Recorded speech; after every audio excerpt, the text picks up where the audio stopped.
ನಮಸ್ತೆ ವೀಕ್ಷಕರೇ, ನಾನು ಇಂದಿನ ತೊಗರಿಬೇಳೆ ರಸಂ ಅಥವಾ ತೊಗರಿಬೇಳೆ ಸಾರನ್ನ ತುಂಬ ಸುಲಭವಾಗಿ ಯಾವ ರೀತಿ ಮಾಡೋದು ಅಂತ ತೋರಿಸ್ತಾ ಇದ್ದೀನಿ. ಈ ಸಾಂಬಾರು ಸೇಮ್ ಒಬ್ಬಟ್ಟಿನ ಸಾರು ಥರನೇ ಇರುತ್ತೆ. ಮಾಡುವ ವಿಧಾನ ನೋಡೋಣ. ಮೊದಲು 1 ಕಪ್ಪಷ್ಟು ತೊಗರಿಬೇಳೆನ ಕುಕ್ಕರ್ ಪ್ಯಾನ್ಗೆ ಹಾಕ್ಕೊಳ್ತಾ ಇದ್ದೀನಿ. 8 ಟೇಬಲ್ ಸ್ಪೂನಷ್ಟು ತೊಗರಿಬೇಳೆ ತೊಗೊಂಡ್ರೆ ಸಾಕು. ತೊಳೆದಿರುವಂಥ ತೊಗರಿಬೇಳೆ ಹಾಕಿದ್ದೀನಿ. ನಂತರ 1/4 ಲೀಟರಷ್ಟು ನೀರು ಹಾಕ್ಕೊಂಡಿದ್ದೀನಿ, ಅಥವಾ ಒಂದು ದೊಡ್ಡ ಗ್ಲಾಸಲ್ಲಿ 1 ಗ್ಲಾಸಷ್ಟು ನೀರಿದ್ರೆ ಸಾಕು. ನಂತರ 3 ಮೀಡಿಯಮ್ ಸೈಜ್ ಟೊಮ್ಯಾಟೋನ ಸಣ್ಣಗೆ ಹೆಚ್ಚಿಡೋ ಅಂಥದ್ದು ಅದನ್ನು ಕೂಡ ಹಾಕಿದ್ದೀನಿ. ಈಗ 2 ಮೀಡಿಯಮ್ ಸೈಜ್ ಈರುಳ್ಳಿ ಉದ್ದಕ್ಕೆ ಹೆಚ್ಚಿಟ್ಕೊಂಡಿದ್ದೀನಿ, ಅದನ್ನು ಹಾಕಿದ್ದೀನಿ. ನಂತರ ಅರ್ಧ ಟೇಬಲ್ ಸ್ಪೂನ್ ಉಪ್ಪು ಹಾಕ್ಕೊಂಡಿದ್ದೀನಿ. ಈಗ 1 ಟೇಬಲ್ ಸ್ಪೂನಷ್ಟು ಎಣ್ಣೆ ಹಾಕ್ಕೊಳ್ತಾ ಇದ್ದೀನಿ. ನಂತರ 1/4 ಟೇಬಲ್ ಸ್ಪೂನಷ್ಟು ಅರಿಶಿಣದ ಪುಡಿ ಹಾಕಿ ಮಿಕ್ಸ್ ಮಾಡ್ಕೊಳ್ತಾ ಇದ್ದೀನಿ. ಮಿಕ್ಸ್ ಮಾಡಿದ ನಂತರ ಲಿಡ್ ಕ್ಲೋಸ್ ಮಾಡಿ 4 ವಿಷಲ್ ಕೂಗಿಸ್ಕೊಳ್ತಾ ಇದ್ದೀನಿ. ಈಗ ಒಗ್ಗರಣೆ ಮಾಡ್ಕೊಳ್ಳೋಣ. ಮೊದಲು ಒಂದು ಬೌಲ್ಗೆ 4 ಟೇಬಲ್ ಸ್ಪೂನಷ್ಟು MTR ರಸಂ ಪೌಡರ್ ತೆಗೆದಿಟ್ಕೊಳ್ತಾ ಇದ್ದೀನಿ. ನಿಮ್ಮಲ್ಲಿ ಯಾವುದೇ ರಸಂ ಪೌಡರ್ ಇರಬಹುದು, ಅದನ್ನೇ ಉಪಯೋಗಿಸ್ಕೊಳ್ಳಿ. ಒಗ್ಗರಣೆಗೆ ಬೇಕಾಗಿರುವಂಥ ಸಾಮಗ್ರಿಗಳು: 3 ಒಣಮೆಣಸಿನಕಾಯಿನ ಕಟ್ ಮಾಡಿ ಇಟ್ಕೊಂಡಿದ್ದೀನಿ, 5 ಗರಿಯಷ್ಟು ಕರಿಬೇವಿನ ಸೊಪ್ಪು, 1 ಟೇಬಲ್ ಸ್ಪೂನ್ ಜೀರಿಗೆನ ತರ್ತರಿಯಾಗಿ ಕುಟ್ಟಿಟ್ಕೊಂಡಿದ್ದೀನಿ. ಈ ರೀತಿ ಕುಟ್ಟಿಟ್ಕೊಳ್ಳೋದ್ರಿಂದ ಸಾಂಬಾರಲ್ಲಿ ಜೀರಿಗೆ ಫ್ಲೇವರ್ ತುಂಬ ಚೆನ್ನಾಗಿ ಬಿಡುತ್ತೆ.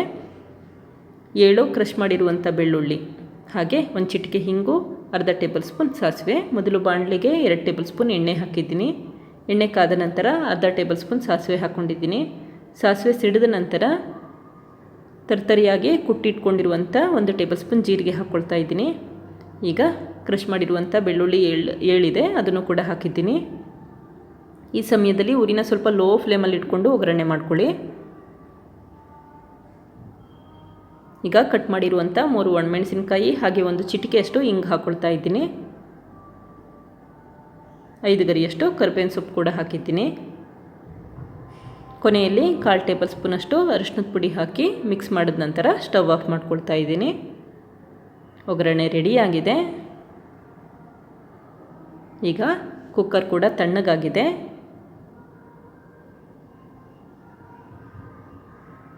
ನೋಡಿ, ಬೇಳೆ ಎಲ್ಲ ನೀಟಾಗಿ ಬೆಂದಿದೆ. ಈಗ ಮತ್ತೆ ಸ್ಟವ್ ಆನ್ ಮಾಡ್ಕೊಳ್ತಾ ಇದ್ದೀನಿ.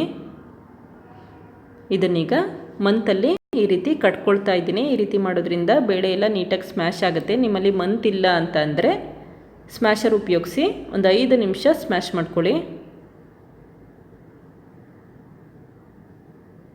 ಈ ರೀತಿ ಮಾಡೋದ್ರಿಂದ ಬೇಳೆ ಎಲ್ಲ ಸಿಗಲ್ಲ, ಬೇಳೆ ಎಲ್ಲ ನೀಟಾಗಿ ಸ್ಮ್ಯಾಶ್ ಆಗುತ್ತೆ, ಮತ್ತು ರಸಂ ಕೂಡ ಸ್ವಲ್ಪ ಗಟ್ಟಿಯಾಗಿ ಬರುತ್ತೆ. ಈಗ 4 ಟೇಬಲ್ ಸ್ಪೂನಷ್ಟು MTR ರಸಂ ಪೌಡರ್ ಹಾಕ್ಕೊಳ್ತಾ ಇದ್ದೀನಿ.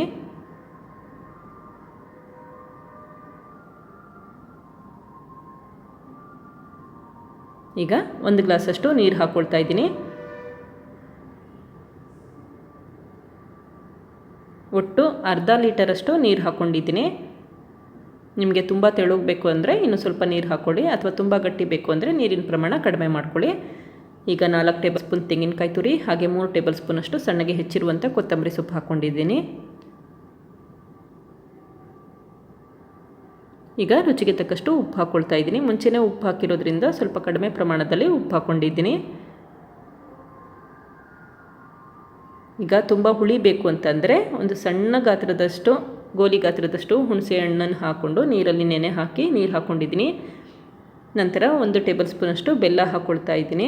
ಟೊಮ್ಯಾಟೊ ತುಂಬ ಹುಳಿ ಇದ್ದರೆ ಹುಣಸೆ ಹಣ್ಣಿನ ರಸ ಬಿಡೋದು ಬೇಕಿಲ್ಲ. ಹುಳಿ ಇಲ್ಲ ಅಂತ ಅಂದರೆ ಹುಣಸೆ ರಸ ಬಿಡಿ, ಆವಾಗ ಸಾಂಬಾರು ತುಂಬ ಚೆನ್ನಾಗಿ ಬರುತ್ತೆ. ಕೊನೆಯಲ್ಲಿ ಮಾಡಿಟ್ಟಿರುವಂಥ ಒಗ್ಗರಣೆ ಹಾಕ್ಕೊಳ್ತಾ ಇದ್ದೀನಿ.